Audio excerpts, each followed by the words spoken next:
Alright, welcome back everyone. Nature photography on location again, and this is going to be a little bit of an unusual spot in particular compared to my previous videos and future videos from here on out, just because this is actually the high school where I graduated from, and it's not that I'm doing the building per se, but there's nearby, situated in the same area in the same lot, is a land lab or land laboratory where I took some classes like field biology in high school, which really kind of jump-started my interest in nature and conservation, learning about wildlife and species and all that kind of stuff. It's going to be a little bit of a nostalgic trip. It's going to be very short. Just going to be out for 2 hours here until dark. As you can tell, you probably hear in the background, there's a lot of like baseball games and some other sports going on, so excuse the noise a little bit for here on out. I don't really know what I'm going to expect here.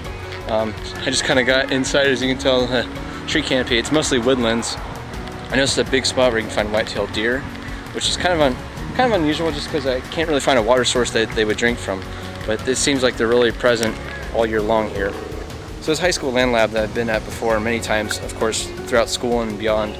I've seen it throughout all the different seasons, and it's a very beautiful spot just to take a short little hike through.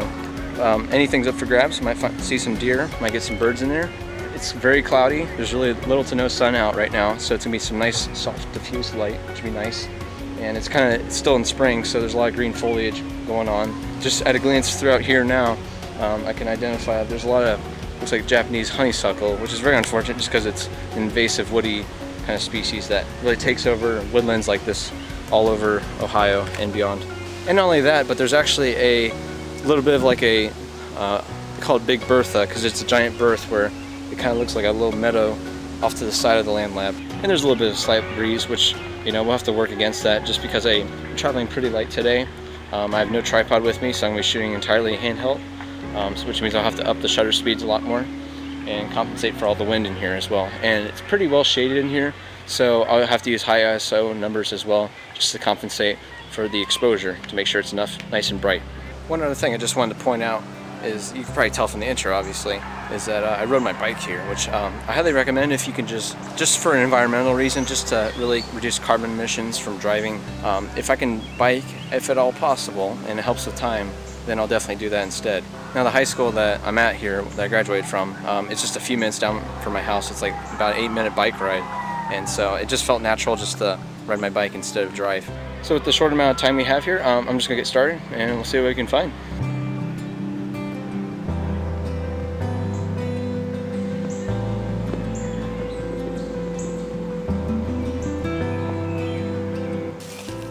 I haven't gotten on my camera yet, but I'm already hearing a variety of bird species, mainly common stuff.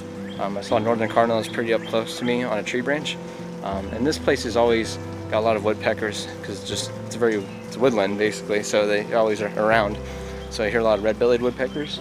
I wouldn't be surprised if there are a few downies. There might even be a pileated woodpecker for all we know, because there's also a surrounding woodland that doesn't have walking trails that's across the street from here, and that one's about twice as large as this land lab here.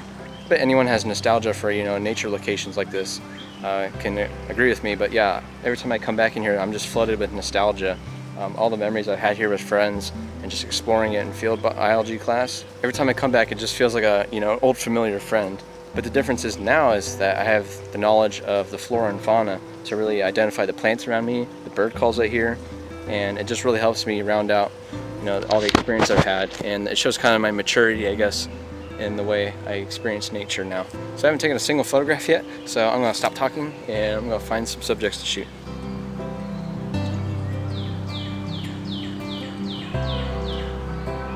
This is a little unusual, I guess, or less common, is a turkey vulture that is actually perched. So that's pretty cool because you usually see them soaring along on the hot air thermals up in the sky, especially during the daytime. But just because it's the end of the evening and it's perched right up in a tall tree right up behind me. And not only that, but it's really hard to stand still because I'm getting bit up by I think mosquitoes or some other kind of biting bug. But the problem is with me, with the camera, is that the lighting detail is really tricky. I'm using spot metering mode, is what I've been trying, so I have to meter for the sky behind it, but it's still blowing out it's just making this pure white overexposed highlight behind the turkey vulture. And it's not really, no matter how high my ISO level is, it's not exposing for the turkey vulture as well as I thought. So I'm still trying it shooting handheld, of course. Hopefully get some decent results, and I'll show you those here now.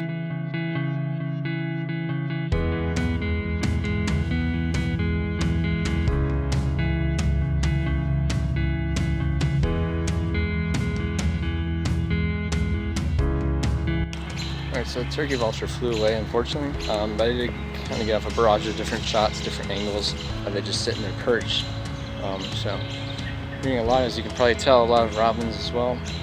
The problem is with this woodland is it's so dense, and it's just the lighting detail is really tricky, and it makes it difficult as a photographer. Just to, it's a real challenge, honestly.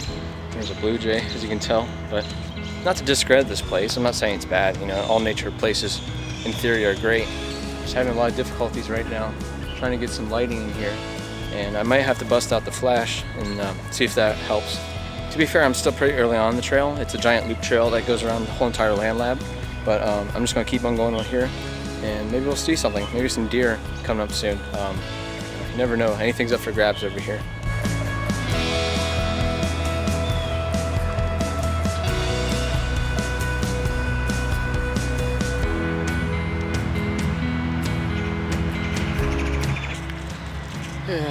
It's just really tricky, and it's hard to tell in the camera video here, but it's super dark. I cranked my my camera, all the way to the highest ISO. I think it's about 16,000, and the photos still come up supremely dark, and I just really can't put into words as how shaded and dark it is in here. Even during the daylight, it can be very tricky. And the worst part is it's only going to get darker from here on out. I got about 50 minutes left of daylight, even though it already feels pretty dark in here at least. But I really haven't seen too many subjects. Alright, so the wind's starting to really pick up now, and it's starting to rain a little bit. But I think I'm going to call it quits here. So if you're new to my channel, don't let this sour your expectations. I've had many more well thought out, successful photo trips with some amazing images, at least in my opinion. So don't let this sour your mood. Check out my other on location videos on my channel. And thank you so much for watching, guys, and for exploring with me.